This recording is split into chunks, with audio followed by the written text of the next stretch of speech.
NFL has many what ifs in their 100-year history.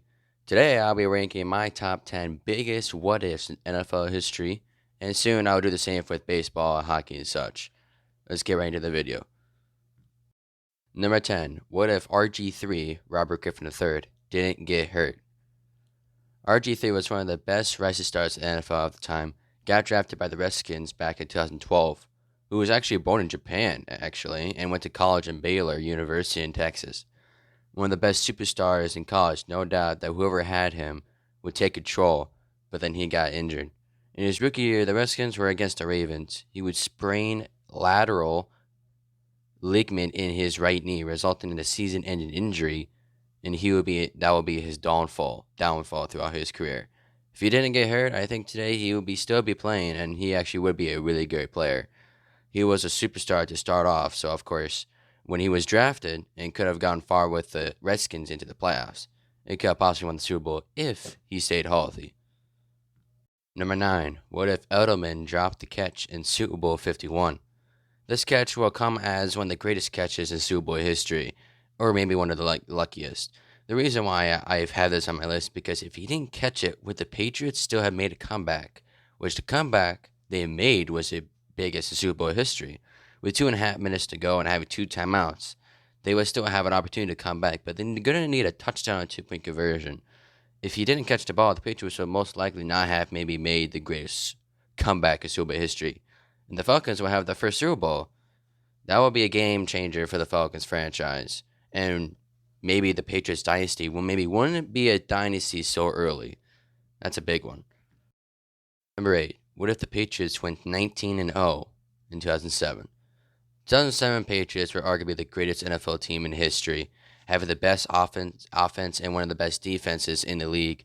Randy Moss breaking records and also Tom Brady breaking records like it was nothing. Nothing could stop them, right?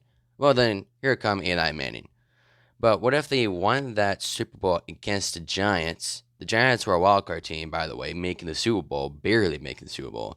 But the Patriots were supposed to win this game, everyone thought.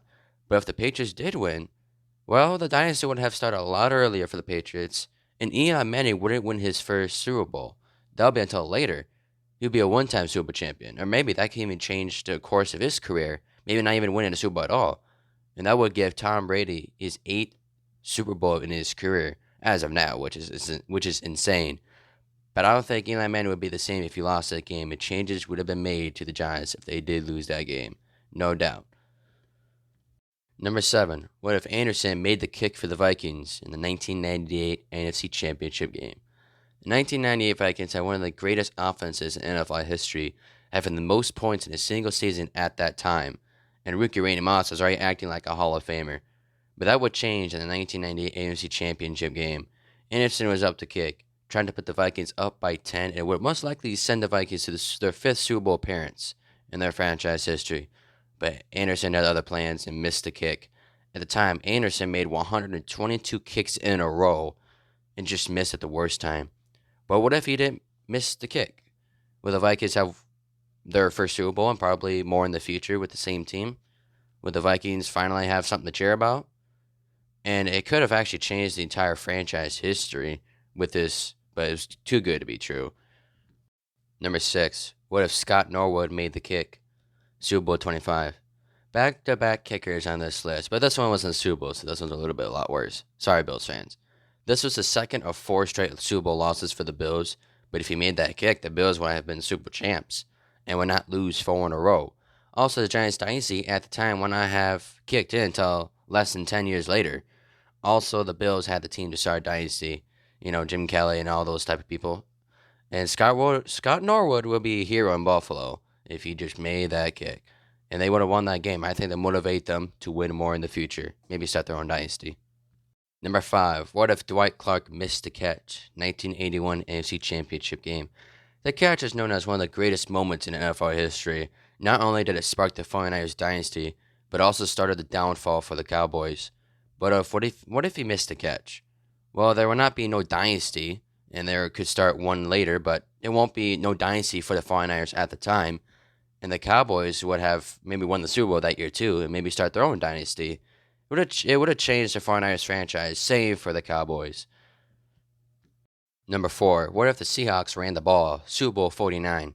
This is one of the greatest games of all time because of the role it played, in my opinion. The Patriots started another dynasty, and a young star can get Wilson, who can get 2 Super Bowls in 3 years, trying. But what if they ran the ball? They were at the 1-yard line, chance to win the Super Bowl with the clock ticking. They decided to throw it, and it got intercepted by Malcolm Butler. After that, the Patriots started their own dynasty in that decade, winning 3 Super Bowls. But if they decided to run the ball with Marshawn Lynch, one of the best running backs in the league, they would have most likely won the Super Bowl, making it back-to-back Super Bowl wins.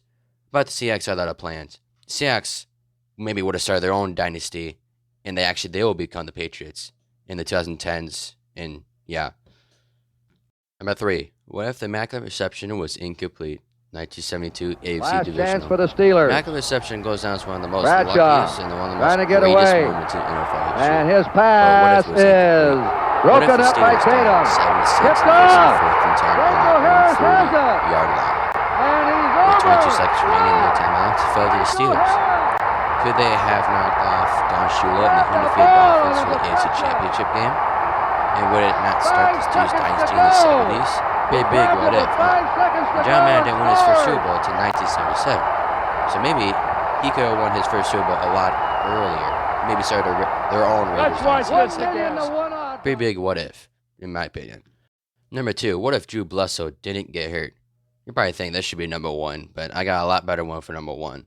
Drew Bledsoe was a really good QB in the 1990s and the early 2000s, sending the Patriots to Super Bowl appearance in 1996. But what if he didn't get hurt?